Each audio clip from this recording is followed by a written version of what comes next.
It's your boy Kyle back with another KML interview. Today we have on Cooper Ryan, a Penn State commit. Cooper, we're going to get straight into the questions if that's good with you. Yeah, let's do it. Alright, when did you start playing baseball? So honestly, that question's kind of like vague because I started being around baseball and doing baseball things as young as I can think of. I mean, like three, four, five, but actual playing baseball probably around the age of 6 or 7. I kind of got into the little league realm, and then ever since then I've been continuing it. Now, once you got into baseball, like the Little League, were you just natural at it, would you say? Or would your parents say that about you?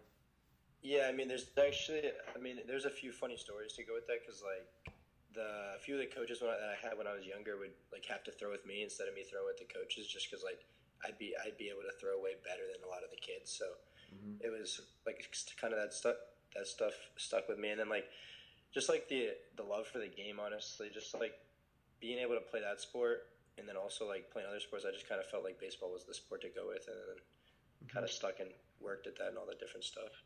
Mm-hmm. Now, what was what is baseball like from age 14 to now 17U, 18U? What has it been like? Like your high school Yeah, experience, you could say. that's a great question. So, I mean, at the 14U age, it kind of goes back to 13U as well. Like, the 13, 14 time is, kind of when I kind of realized that baseball was my thing and all that different stuff. So, I used to play hockey. And when I was end of eighth grade, kind of going into the eighth grade summer, I ended up breaking my wrist playing hockey. Wow. So that kind of was like a little pause and everything. And obviously, I was young still, so it wasn't like I was missing much, but I still had to recover from that and still come deal with that. And then so that was kind of my stopping point with hockey, and then I kind of stuck with baseball from there. So that's when I started training and all that different stuff at that kind of Mm-hmm. age.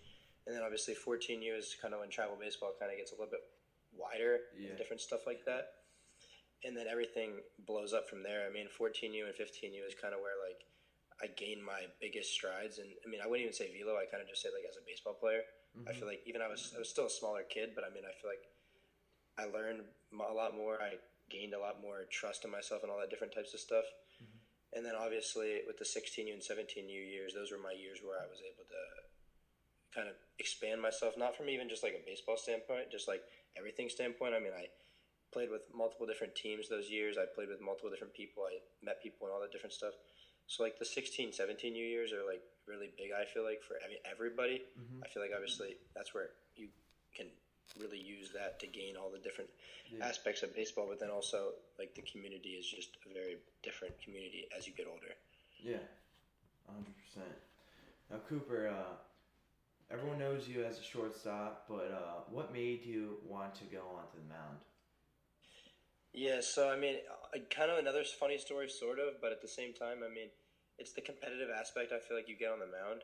Obviously, Mm-hmm. hitting the ball is fun and hitting home runs is fun, but I feel like when the game's in your hands and you have the opportunity to do something with the ball every single play, I feel like that's the biggest part of it. Obviously, I love playing shortstop and all the different stuff, and shortstop will always kind of be in my heart and also always be a thing that I love to do. But it's just the competitive aspect you get from being a pitcher and being able to make an impact no matter what has always been a thing I've always wanted to do. Mm-hmm. Now, we're going to turn tides a little into the recruiting process. Before we talk about how Penn State found you, I want to talk about did you ever think about dueling in college? Was that ever. Yeah, honestly, I've always thought and I've always talked to my teammates in high school about. Oh, shit.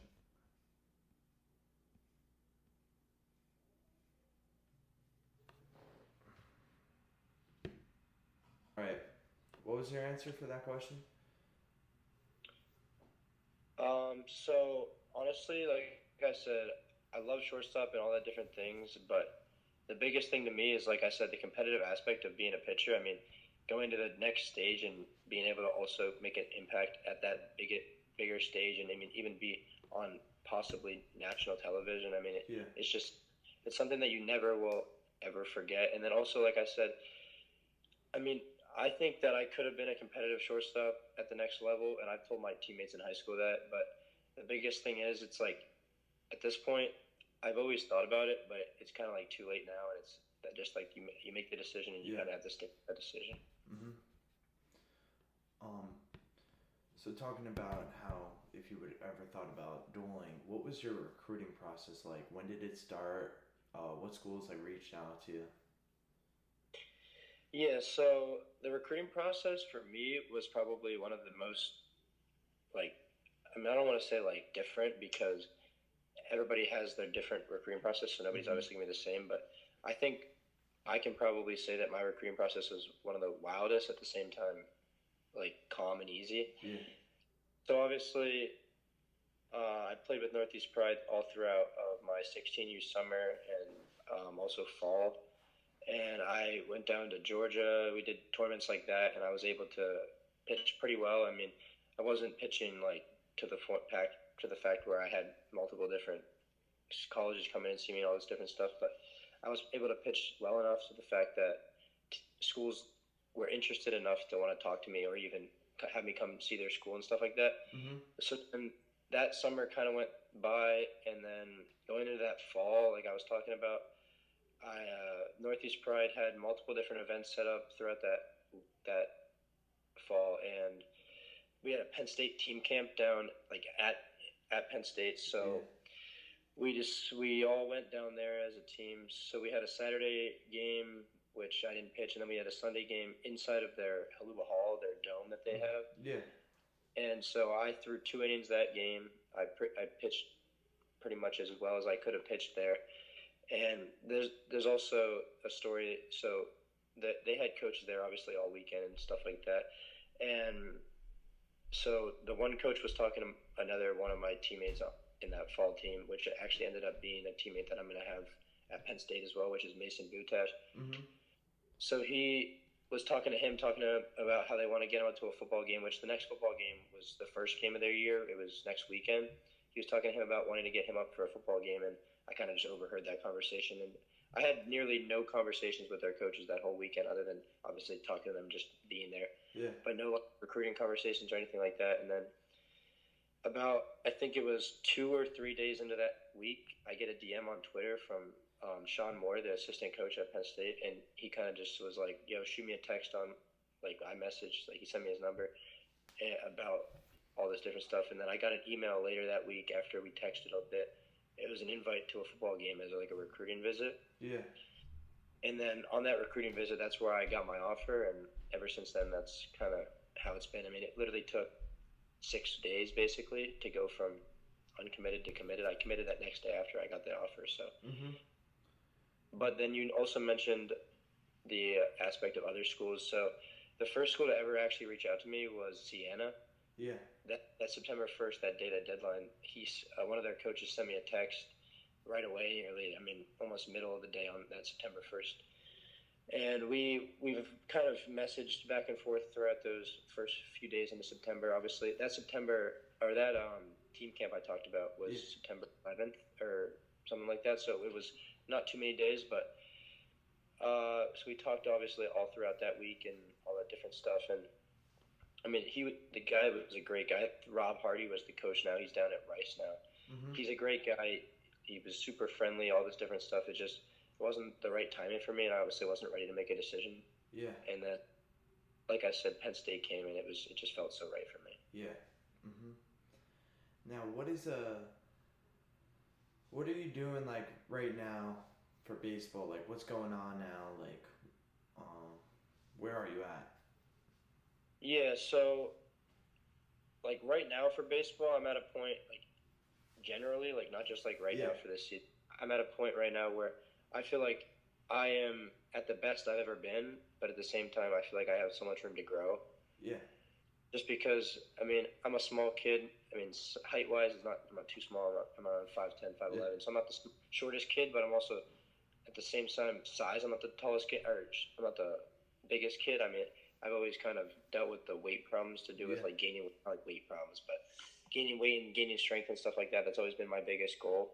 And so right now, I feel like I'm at a point where I feel like I'm at the best I've ever been weight wise and strength wise. But at the same time, 5 pounds at my size does a lot for everything to do with baseball. Yeah. Even just like the endurance. even the speed. I mean, the little things can help, and obviously gaining height helps and gaining strength helps. But like I said, right now I feel like I'm at the best spot I can be, but also there's way more space to grow. Hmm. Now, now that you're focusing mainly on pitching, how many days a week are you throwing, and what's your throwing routine like?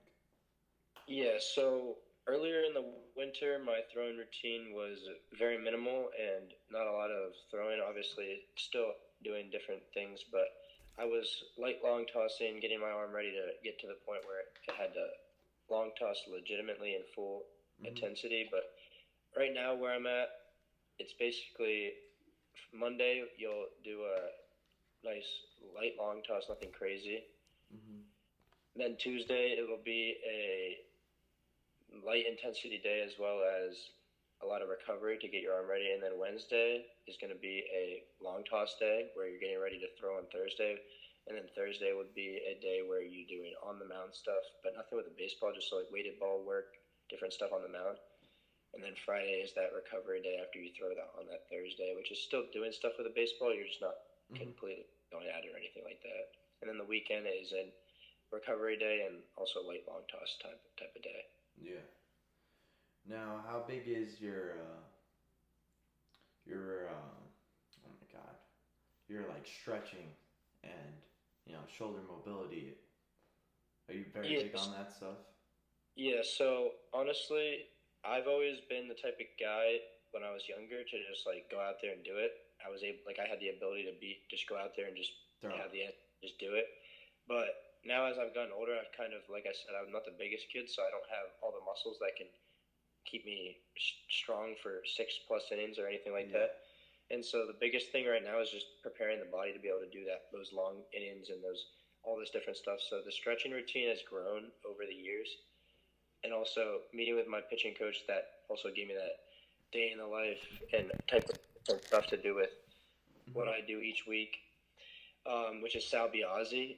He's kind of just grown me into a routine that I do almost every single day, even if I'm not throwing, just to keep my body loose and all that different stuff. And then before I throw, I mean, the routine is, I don't want to say like the longest you've ever seen, but it's able to get me to a point where I'm ready to go and I'm not gonna feel it like crazy after. And there's also obviously a post routine Yeah. and stuff like that.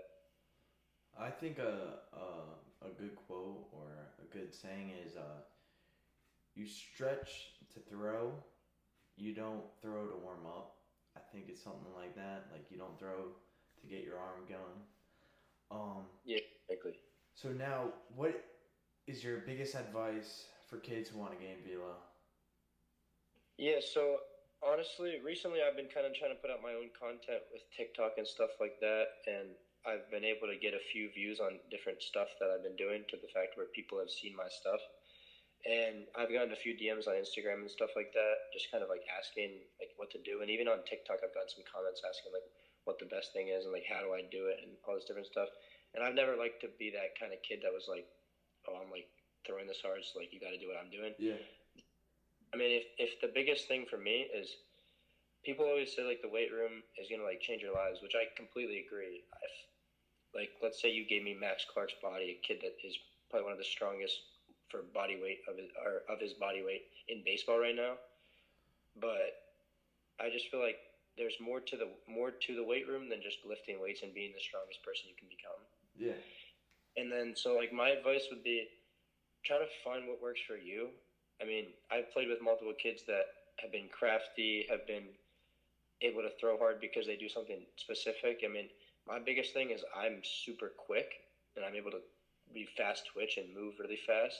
So my biggest advice for a person that would be like me would be stretch like you said and then kind of get your body to the fact where you're moving quick. So I mean, doing lifting to move quick. You're not lifting to gain strength. You're lifting to Explosiveness. in those muscles to move quick. So my biggest advice is kind of like find who you are instead of just do what you see online. Mm-hmm. First, you got to figure out who you are as a person and what you are as a baseball player, and then kind of figure out what you can do from being that person. Yeah, definitely. For the last last question for the night, what is the biggest lesson or lessons baseball has taught you so far? Yeah, that's a great question. Honestly, it's kind of vague because it's baseball can teach you so much, but at the same time, there's such little things, and I'm not going to go on a tangent about everything that Yeah. I've ever taught. But honestly, I've kind of been saying it this year just because our high school team's gotten a new coach, and it's kind of just like it's not a rebuilding year, but it's also like we got to rebuild some type of chemistry with the team with a new coach and everything like that. And I've always said like your friends aren't your teammates are your teammates, because like if you have a guy that's, let's say, your best friend off the field and he also plays baseball, you can't be his buddy and his yes man on the field telling him this that was great even if it wasn't, because they're never going to learn from it. And my biggest thing is I was able to play high school. So I don't want to say play, because sophomore year I was on varsity for high school, but I didn't really play, but I was still able to learn a lot from it. And those dudes held you accountable to the fact where you would learn from it even if you weren't doing anything to like learn from it. Even if I was walking on the field, they would tell you to run. They'd hold you accountable. Even if they were your best friend, they'd still want you to do better. And that was, I feel like that's the biggest thing baseball wise. Mm-hmm. Teammates or friends aren't your teammates, but teammates are your teammates. Yeah, that's an awesome quote.